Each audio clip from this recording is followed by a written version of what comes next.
Salah satu ajaran pokok agama Buddha adalah hukum karma. Sebab akibat. Akibat peristiwa terjadi karena ada sebab. Dan setiap sebab melahirkan akibat. Hanya pengertian hukum karma itu tidak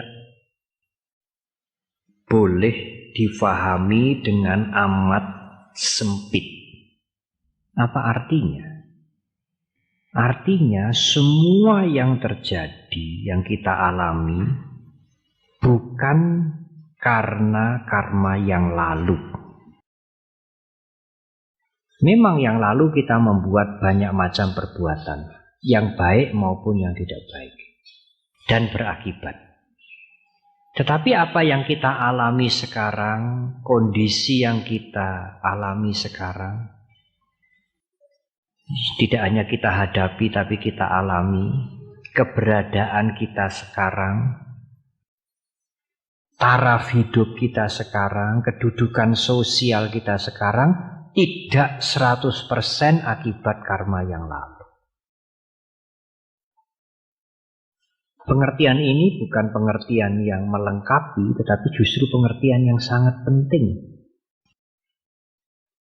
Kalau keadaan kita sekarang, strata sosial kita sekarang, keadaan kehidupan kita sekarang, seluruhnya adalah akibat dari perbuatan atau karma kita sendiri yang lalu, itu justru membuat ajaran agama Buddha itu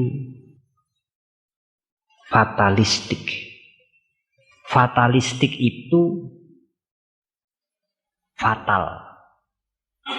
Ya udah, kita sekarang ini akibat yang lalu, ya udah harap diapake. Fatalistik. Itu amat berbahaya pengertian seperti itu.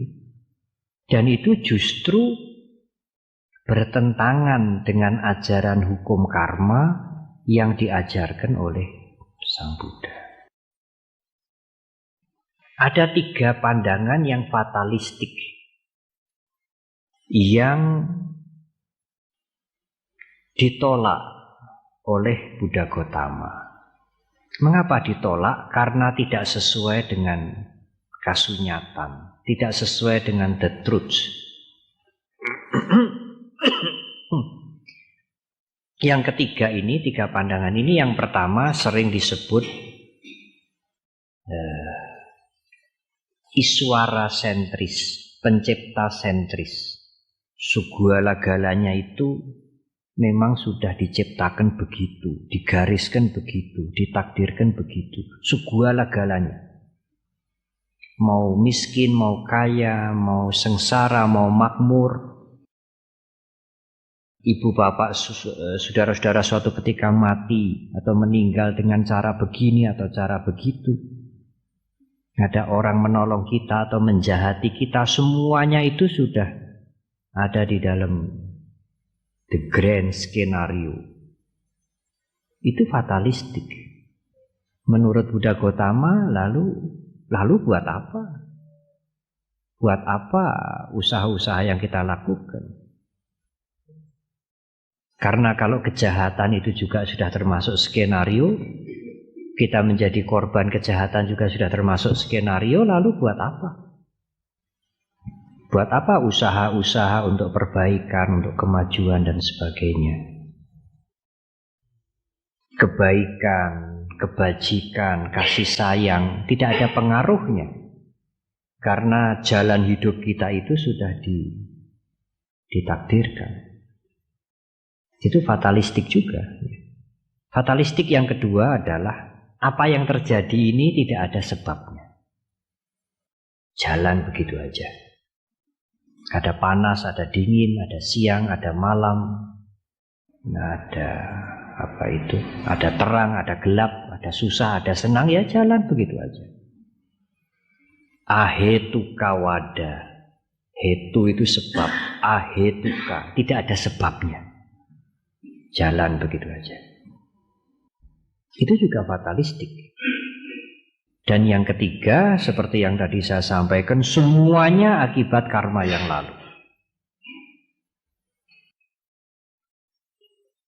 Apa yang kita rasakan, apa yang kita alami, kondisi sosial, kesejahteraan, semuanya sepenuhnya akibat dari karma perbuatan yang lalu.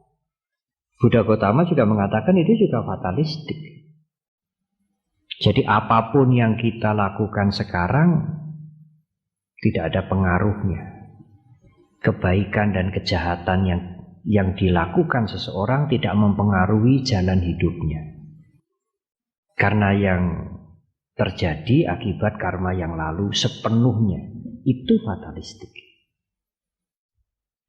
Dan sering umat Buddha yang sudah lama mengerti agama Buddha atau yang baru belajar tergelincir dalam pandangan seperti itu.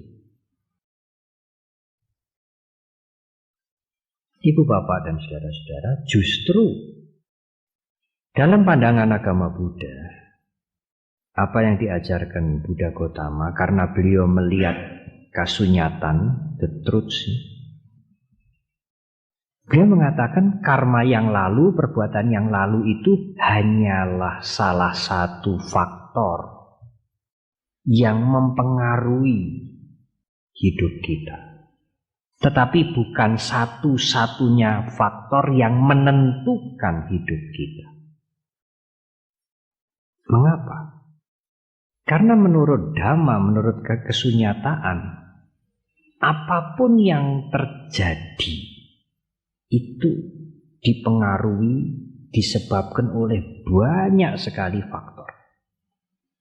Tidak satu faktor, tidak satu sebab. Dan perbuatan yang lalu itu hanyalah salah satu dari banyak sebab. Di antara sebab-sebab faktor-faktor yang mewarnai hidup kita ini adalah perbuatan kita sekarang. Dan justru perbuatan kita sekarang itu yang mempunyai kesempatan sangat luas untuk kita putuskan. Apapun yang sudah lalu dari hidup yang lalu, yang kemarin sudah terjadi. Kita tidak bisa meralat. Tetapi justru perbuatan kita sekarang ini akan mempunyai pengaruh cukup kuat untuk mempengaruhi perbuatan-perbuatan yang sudah lewat. Sehingga membuat kehidupan kita seperti begini ini. Dengan kalimat yang lain, kalau kita ingin mempengaruhi perbuatan yang sudah lewat, tidak cukup hanya dengan menyesal. Atau kalau itu baik, mensyukuri, tidak. Kalau kita ingin mempengaruhi perbuatan yang sudah lewat, berbuatlah sesuatu sekarang ini. Hanya dengan cara itu, tidak ada cara lain. Kalau yang sudah lewat itu memang baik, bermanfaat, berguna, berfaedah, lakukanlah kembali. Supaya perbuatan itu memberikan akibat yang maksimal.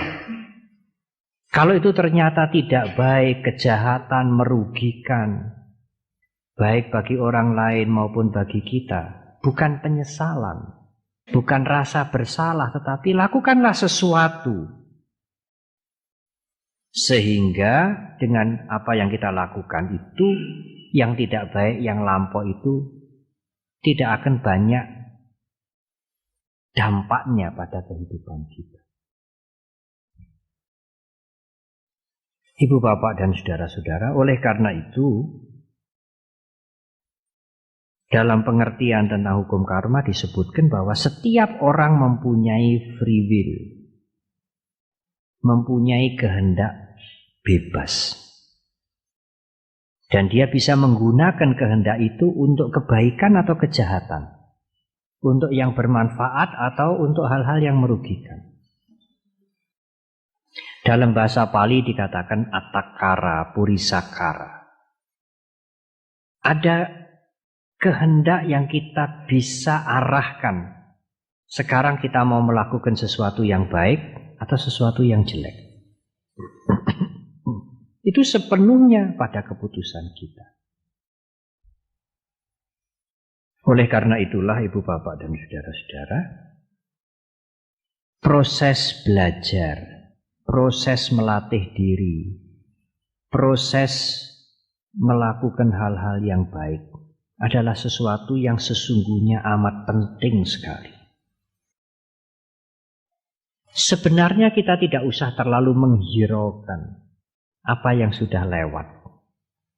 Karena yang sudah lewat sekali lagi tidak bisa dihapus begitu saja. Tanpa kita melakukan sesuatu sekarang. Dan apa yang harus kita lakukan sekarang? Lakukanlah hal-hal yang bermanfaat bagi orang lain. Sudah tentu bermanfaat bagi orang lain, pasti bermanfaat untuk diri kita.